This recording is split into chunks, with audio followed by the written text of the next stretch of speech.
What if someone who passed away was still trying to protect you from wherever they are? My name is Maria Carter. I'm 34 years old. I'm an accountant, and I live in Denver, Colorado. All my life, I've been that person who only believes in what I can see, touch, and prove. Spreadsheets, numbers, logic, that was my world. I never paid attention to those stories about signs, spiritual connections, or people who come back to warn us about something. Until something happened to me that completely changed everything I believed in. After hearing this, you'll never see dreams the same way again, because what I'm about to tell you defies any logical explanation I knew. This story will completely change your view about family bonds and about what really happens when someone we love passes away. Because I discovered that there are secrets kept for decades that can only be revealed in a way our rational mind would never expect. What I lived through in the last 6 months proved to me that some connections are stronger than physical life itself, and that sometimes those who have already passed know exactly when we need an answer that only they can give. If you've ever felt the presence of someone who's no longer here, if you've had dreams so real that you woke up smelling the person's scent, if you've experienced coincidences that seemed like messages, then you'll understand every word I'm about to say. Because my grandmother Eleanor found a way to tell me something that changed our entire family's history. Something she took with her when she passed, but needed to come back to reveal to me. I was born and raised in a traditional American family, right here in Denver. My father, Jim, was always a retired government employee from the Social Security Administration. My mother, Linda, was an elementary school teacher. A simple, honest, middle-class family where the bills always balanced at the end of the month, but there was never much left over. I grew up in a house in the Capitol Hill neighborhood with my 2 younger siblings, Michael, who's now an engineer, and Jessica, who became a psychologist. We were always close, but I was the most straight-laced of the 3. The one who got high grades, who organized the family's schedule, who always had her feet firmly planted on the ground. Since I was little, I was fascinated by numbers, organization, having everything in its right place. While my siblings played outside, I stayed inside, arranging my books alphabetically, doing addition and subtraction problems for fun. My mother always said, "This girl was born to work with money." I graduated with a degree in accounting from the University of Colorado, Denver, and today I work at an accounting firm downtown. I wake up at 6:30, drink my black coffee without sugar, check emails before leaving the house. My routine is sacred. Spreadsheets, balance sheets, tax returns, declarations. A world where 2 + 2 always equals 4. I never married, never had children. Not for lack of opportunity, but because I always prioritized my career, financial stability. I have my own apartment, my car paid off, a well-organized emergency fund. I'm one of those people who plan 5 years ahead. About spirituality? Well, I was always skeptical. Not that I denied the existence of God, but I never believed in these things about restless spirits, souls that come back, messages from beyond. For me, death was death. Period. Those who passed, passed. What remains are memories and longing. But if there's one person who was special in my life, it was my grandmother, Eleanor. Grandma Eleanor was the heart of our family. A tiny woman, 5 feet tall, hair always pulled back in a low bun, hands weathered from so much work. She raised 5 children practically alone after my grandfather passed early, at 45 years old. She had this presence. You know, when you look at a person and feel that there's strength, wisdom, unconditional love, that was it. Grandma Eleanor was everyone's safe harbor. When I was a child and had nightmares, I ran to her room. When I was sad as a teenager, it was with her that I confided.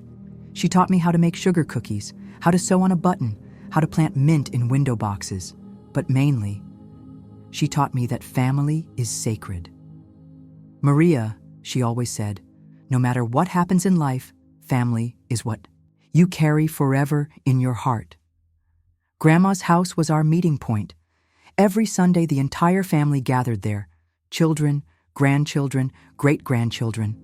The big dining room table always full, the smell of fried chicken and green beans, loud conversation, laughter echoing through the rooms.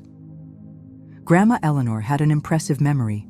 She remembered distant cousins' birthdays, how each grandchild liked their eggs, family stories that went back to my great-great-grandparents. She was our official chronicler. Whenever I asked about the family's past, about older relatives, she would tell stories with that sparkle in her eye.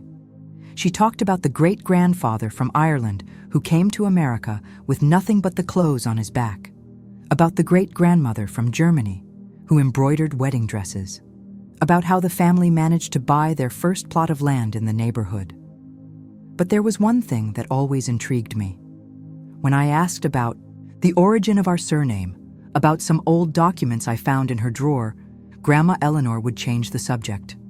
"Oh, honey, those old things don't matter anymore," she'd say, somewhat awkwardly. I always found it strange, but never insisted. After all, every family has its things, right?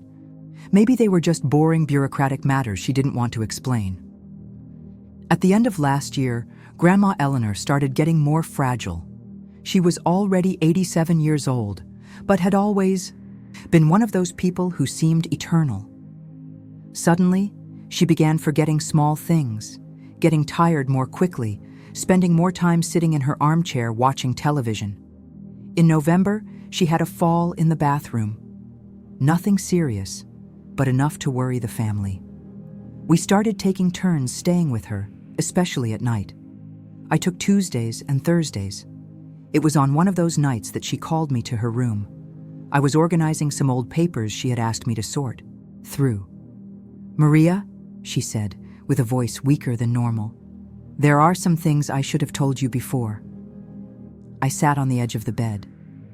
"What things, Grandma?" She lay there looking at the ceiling for a while. "About our family. About some truths I've kept my whole life." She paused for a long time. "But I think it's too late for that now." "Grandma, it's never too late to talk." "What is it?" She smiled with that tired way only she could. "When I feel better, we'll talk, I promise." But she didn't have time. 3 days later, on a December morning, my mother called me crying. Grandma Eleanor had passed during her sleep, peaceful, without suffering, as if she had simply decided it was time to rest. The wake was at our church, the same one where she prayed for more than 60 years. The casket covered with white roses, her favorites, the smell of candles and flowers filling the air, the low sound of prayers, the whisper of people sharing memories. I sat, there in the front row, looking at her with that serene face, hands clasped over her chest. And I could only think of one thing. What secrets were those she wanted to tell me? During the burial, while the pastor spoke about eternal life and well-deserved rest, I felt a strange anguish, as if something had been left unfinished, as if she had passed carrying something she should have shared with us. In the following weeks, the family gathered to organize her things. Clothes were donated, furniture divided among the children, documents separated. I was responsible for the bureaucratic part, inventory, taxes, those accounting things. It was while going through the papers that I found some strange things. Old documents with names I didn't recognize, birth certificates with dates that didn't match, a property deed for land that no one in the family knew existed. I tried asking my uncles, my parents, but nobody could explain. "Oh, Maria, your grandmother was always very private about those old things," they said. "Maybe they're just papers from distant relatives." I kept everything in a folder and left it to investigate later. After all, I had my work, my routine, and honestly, it hurt to handle those things that still smelled like her perfume. And when I thought I had seen everything, the impossible came. It was on a Tuesday, January 23rd. I remember the exact date because it was the night that changed everything. I was at home, finishing some reports I had brought from the office. It was almost midnight when I finally closed the computer and went to bed. The apartment had that typical silence of dawn, just the distant sound of some car passing on the street and the tick-tock of the living room clock. I always slept easily. I lie down, fall asleep in 10 minutes. But that night, I kept thinking about Grandma's documents. It must have been around 2 in the morning when I finally fell asleep. And that's when it happened. The transition was strange. You know when you're dreaming, but at the same time, everything seems more real than reality? That was the feeling. As if I had been transported to another place, but a place I knew very well. I opened my eyes and was in Grandma's living room. But not the empty living room we knew after she passed. It was the living room from before, with all the furniture in place, the smell of cinnamon and vanilla that always perfumed the environment, the soft light from the lamp she turned on during Sunday afternoons, and there, sitting in her favorite armchair, wearing that blue floral dress I loved so much, was she, Grandma Eleanor. It wasn't a ghostly apparition. It wasn't a shadow. It was her. Real. With that warm smile, hair pulled back in a bun, small hands resting in her lap. But there was something different, a serenity, a light in her eyes I had never seen. "Hi, honey," she said, with the same sweet voice as always.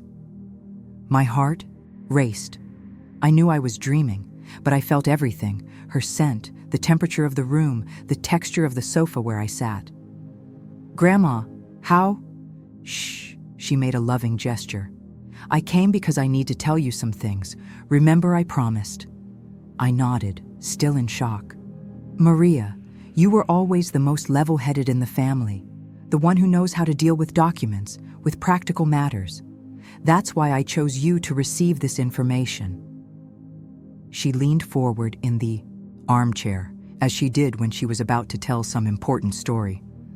"Our family has a secret I've kept for more than 50 years, something that could change all your lives."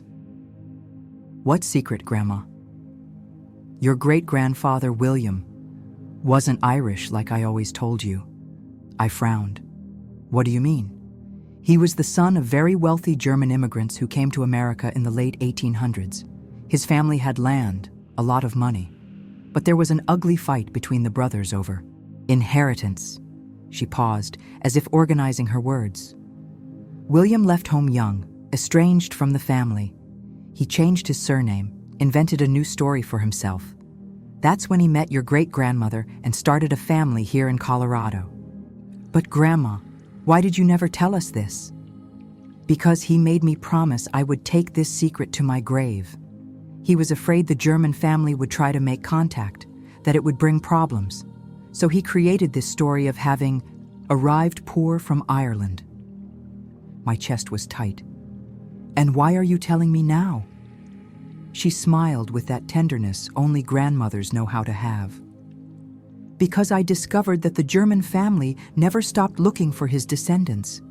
And you have the right to an inheritance that's been waiting for more than 100 years. Inheritance? Land in the Denver area, urban properties, investments that have been managed by a law firm in Munich. Everything waiting for the legitimate heirs." She got up from the armchair and went to a desk in the corner of the room. From there, she took out a brown leather folder.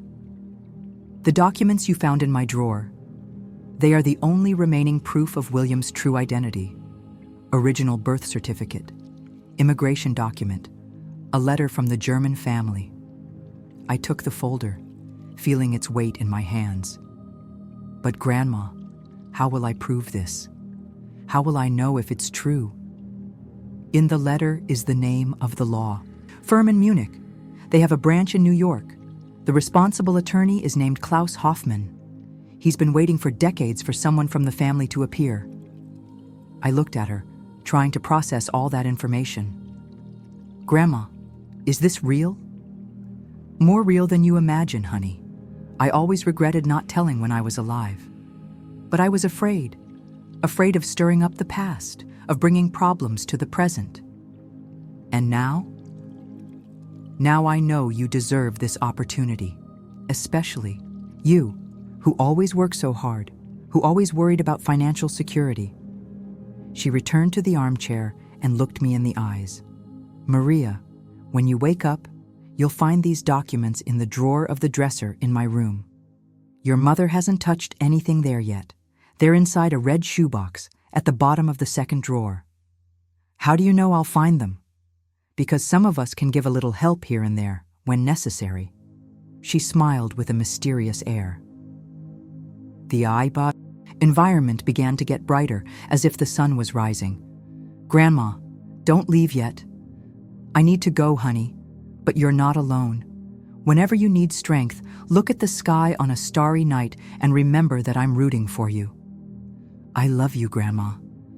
I love you too, Maria, more than you imagine. The light increased until everything turned white, and I woke up. I was in my bed, in my apartment, sweating cold. The clock showed 4:17 a.m., but the sensation was so real that I could still smell cinnamon and vanilla in my nostrils. I got up, went to the kitchen, drank a glass of water. It was just a dream, I told myself. A very vivid dream, but just a dream. But there was something I couldn't get out of my head. The red shoebox, in the second drawer of Grandma's bedroom dresser. What happened next goes against everything reason can understand. The next morning, I couldn't concentrate at work. I kept thinking about the dream, the conversation with Grandma, the impossible details she had given me. Klaus Hoffmann, office in Munich with a branch in New York, red shoebox in the second drawer. Around 3 in the afternoon, I couldn't take it anymore. I called my mother. Mom, can I stop by Grandma's house today? I need to get some things. Of course, honey. The key is here with me. But what things? Just some papers I forgot to check. I arrived at Grandma's house in the late afternoon. Everything was as we left it. Furniture, covered with sheets, the smell of a closed house, that silence that only empty houses have. I went straight to her room. The old dresser was there with the drawers we never had the courage to go through properly. I opened the second drawer, heart beating fast. And there it was, a red shoebox, exactly where she said it would be. My hands were shaking when I opened the box. Inside there were old documents, yellowed by time. A birth certificate from 1898 in German, an immigration document from Ellis Island, and a letter, a handwritten letter on letterhead from a law firm. I read with difficulty but managed to understand the essential. It was from a lawyer named Klaus Hoffmann, written in 1987, addressed to the descendants of Wilhelm Hoffmann. That's when everything I thought about life turned to dust. In the following days, I dove into an investigation that completely changed my routine. I researched the law firm, found their website, discovered they really had a branch in New York. I sent an email explaining the situation, attaching photos of the documents. 2 days later, I received a response that made me tremble. Dear Ms. Carter, we have been awaiting contact from Wilhelm Hoffmann's descendants for over 30 years. Could you please call us urgently? The call was surreal. The lawyer spoke perfect English, explained to me that the Hoffmann family had left specific instructions for the inheritance to be maintained until the descendants were found. These are urban properties in Denver, a ranch in the countryside, plus investments that have been updated over the years, he explained. The current value is around $12 million. $12 million. I hung up the phone and sat on the living room floor, trying to process the information. My grandmother, my dear grandmother, had come back in a dream to reveal to me a secret that would change our entire family's life. But that was just the beginning of the signs. That's how the signs started, discreet, but too intense to ignore. The following week, something happened that gave me chills. I was organizing the original documents when I found an old photo among the papers. It was from my father's first communion in the 60s. But the strange thing is that the photo was different. There was a shadow behind Grandma that hadn't existed before. a shadow that looked like a protective figure. I showed it to my mother. "Maria, what photo is this? I've never seen that shadow there." We checked the family album. The same photo in the album had no shadow at all. 2 days later, it was the perfume's turn. I was working at home when I smelled that characteristic scent of cinnamon and vanilla that I always associated with Grandma's house. I looked all over the house, searched for where it could be coming from. There was nothing, but the smell persisted, enveloping, loving. The following week, it happened with music. I was in the car, coming back from work, when the radio started playing Amazing Grace, that classic version that Grandma always hummed while cooking. I changed stations. Another Amazing Grace. I changed again. The same song, 5 different stations, all playing the same song at the same time. I stopped the car on the shoulder and cried. Not from sadness, but from an emotion I can't explain. It was as if she was there, in the passenger seat, telling me everything was okay. The most impressive sign happened the following Monday. I was at the office focused on a complex spreadsheet when a new client came for a consultation. A lady of about 70 years old, gray hair, elegant posture. During the conversation about investments, she looked me in the eyes and said, "Honey, you have very strong protection. There's someone in the family who has passed who is taking care of you. An older woman, petite, with her hair pulled back. She wants you to know that she's very proud of your decisions." I froze in the chair. The description was exact. "Excuse me, ma'am, but how?" "Oh, honey, some people have that sensitivity, and your protection is very visible." She smiled. "Take advantage of these blessings that are coming into your life." When she left, I spent 15 minutes staring at the wall, trying to understand. The signs didn't stop there. On Tuesday, I found a yellow butterfly perched on my office window. Yellow was Grandma's favorite color. The butterfly stayed there for almost an hour, as if keeping me company. On Thursday, it was the number's turn. I started noticing that the number 23 constantly appeared, the day she passed. At the supermarket bill, 123 won. In the pharmacy change, 23 $23. On the license plate of the car that stopped next to me in traffic, ending in 23. On Friday, the lawyer from New York called me with news. "Maria, we discovered another property, a plot of land in downtown Denver that was registered in the name of a family relative. By current market value, we're talking about another $2 million. When I hung up, I whispered, "Thank you, Grandma." And I swear I heard a soft, loving little laugh, as if she was right there beside me. But the deepest change wasn't financial. It was internal. I began to see life completely differently. All that rigidity, that skepticism, that need to control everything, was being replaced by an openness, a curiosity about things I had previously rejected.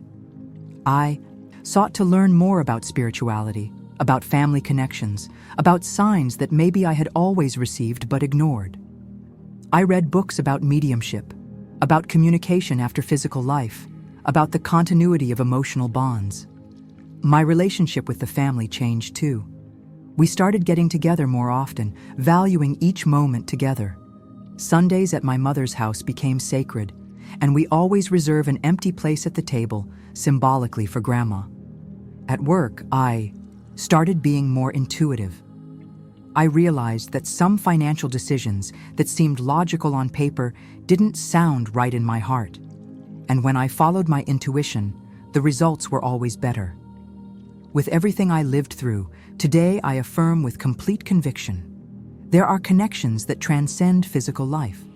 There are loves so deep that they find a way to continue caring, even when the person has already passed. The family inheritance was made official 3 months later. $12.5 million divided among the direct descendants of great-grandfather Wilhelm. My part was enough to change my life, invest in new projects, help the whole family. But the greatest gift wasn't the money. It was discovering that our family had a much richer and more interesting history than we imagined. It was understanding that sometimes secrets are kept out of love, not malice. Today, almost a year after that dream, I can say I'm a completely different person. I didn't abandon my profession. I'm still an accountant. I still love numbers and organization. But I learned that there's much more between heaven and earth than our reason can calculate. I learned that family love is the most powerful force that exists. That when someone truly loves you, that love finds a way to care for you, even after passing. I learned that we need to be open to receiving signs, that sometimes the answer we're looking for so much is right in front of us, but our skeptical mind prevents us from seeing it. Grandma's house is no longer empty. We turned it into a family house where we meet regularly. And whenever I'm there, I feel her warm presence, as if she's satisfied seeing the family united. I use part of the inheritance to help other people. I created a fund to help families who lost income during the pandemic. I'm sure that's what Grandma would want me to do. But most importantly, I learned to value every moment with the people I love, because I discovered that true love never dies. It just changes form. Today, when I see a yellow butterfly, I smile. When I smell cinnamon and vanilla without explanation, I'm grateful. When I hear Amazing Grace on the radio, I sing along, because I know she's there, caring, protecting, rooting for me. If this touched you so far, it's because there's a part of you that also believes that bonds of love are eternal, that those who pass physically never completely abandon us. Maybe you've also felt the presence of a loved one who has passed. Maybe you've received signs you preferred to ignore. Maybe you've had dreams that seemed too real to be just dreams. If you made it this far, it's because this also spoke to your heart. And I want to tell you, you're not alone. You never were. Share in the comments a dream, a sign, a feeling you had from someone who passed. I'll read it with love, because I know each story is unique, but they all have something in common. Love that transcends. Do you believe that those who passed can still communicate with us? Have you lived through something similar? Tell me here below. Let's create a chain of love and hope for those going through grief. And remember, sometimes the answer you're looking for so much is closer than you imagine. Maybe in a drawer you haven't opened yet. Maybe in a dream you're going to have. Maybe in a sign you're going to receive. Those who passed never really leave us. They just change addresses. And when love is true, it always finds a way to reach us. Thank you for making it this far. Thank you for listening to this story that changed my life. And especially, thank you for believing that love is stronger than anything in this world. A hug full of light and protection. And remember, you're never alone. Someone who loves you is always taking care of you, even if you don't realize it. Until our next meeting.